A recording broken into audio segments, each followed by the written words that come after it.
Ikalabing-anim na kabanata. Panalangin ng pagtitiwala sa Diyos. O Diyos, ingatan niyo po ako, dahil sa inyo ako nanganganlong. Kayo ang aking Panginoon. Lahat ng kabutihang nakamtan ko ay mula sa inyo. Tungkol sa inyong mga taong banal na nasa lupain ng Israel, lubos ko silang kinalulugdan. Ngunit ang mga sumusunod sa mga Diyos-Diyosan ay lalong mahihirapan. Hindi ako sasama sa paghahandog nila ng dugo sa kanilang mga Diyos-Diyosan, at ayaw kong banggitin man lang ang pangalan ng mga ito. Panginoon, kayo ang lahat sa aking buhay.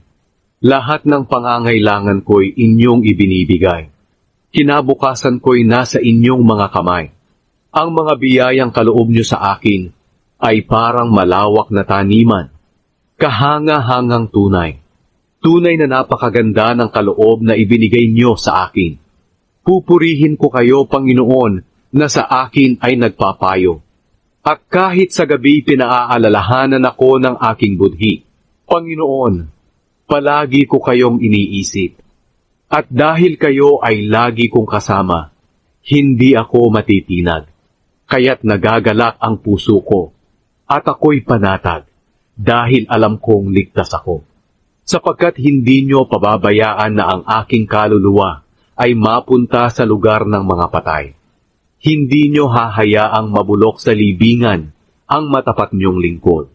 Itinuro nyo sa akin ang landas patungo sa buhay na puno ng kasiyahan. At sa piling nyo, aking matatagpuan ang ligayang walang hanggan.